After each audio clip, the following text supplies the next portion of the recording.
Export, ప్రపంచ market export ఇంపోర్ట్లో అది చాలా కీలకమైనది. దాని నుంచే సరుకులు రావడం పోవడం జరుగుతుంది.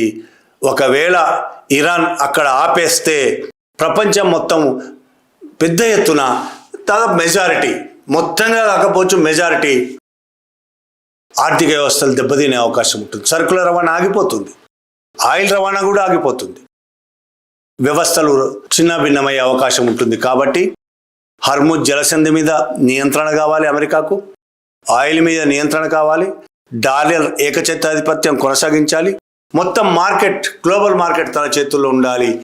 ఈ లక్ష్యాలతో ఇవాళ ఇరాన్ మీద దాడి చేసింది అమెరికా. మొదట దాడి మొదలుపెట్టింది ఇజ్రాయిలే కావచ్చు, కానీ ఇజ్రాయిల్కి మద్దతుగా అమెరికా రంగంలోకి దిగింది. అమెరికా ఫారెన్ మినిస్టర్ ఒక ఆయన మాట్లాడుతూ, మేము ఎక్కడి వరకైనా యుద్ధం చేయడానికి సిద్ధం, ఇరాన్ గుణపాఠం నేర్పిస్తామని చెప్తూనే ఇజ్రాయిల్ మేము ఈ యుద్ధం చేయాలనుకోలేదు, ఇజ్రాయిల్ ఈ యుద్ధంలోకి మమ్మల్ని దింపింది అని మాట్లాడున్నాడు.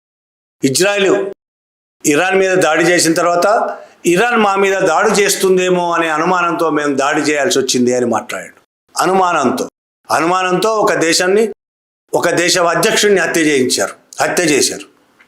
ఈ నేపథ్యంలో ఇవాళ ఈ యుద్ధం ఎక్కడికి దారితీస్తుందనే అనుమానాలు పెరుగుతున్నాయి.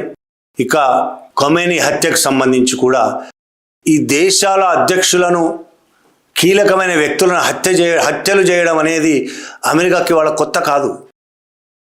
అమెరికా చాలా ఏళ్ళుగా ఇదే పని చేస్తుంది. ట్రంప్ కావచ్చు, అంతకు ముందు వాళ్ళు ఎవరైనా కావచ్చు, చాలా ఏళ్ళు అనేక దేశాల అధ్యక్షులను అమెరికా చంపేసింది, హత్యలు చేసింది, డైరెక్ట్ హత్యలు చేసింది, యాక్సిడెంట్ల పేరిట హత్యలు చేసింది, విమాన ప్రమాదాల పేరిట, హెలికాప్టర్ల ప్రమాదాల పేరిట హత్యలు చేసింది, సిఐఏ ఎంటర్ అయి ఈ హత్యలన్నీ చేసింది.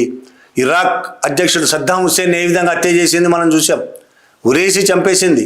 కోర్టు తన ఇష్టం వచ్చినట్టు చేసి ఉరేసి చంపేసింది.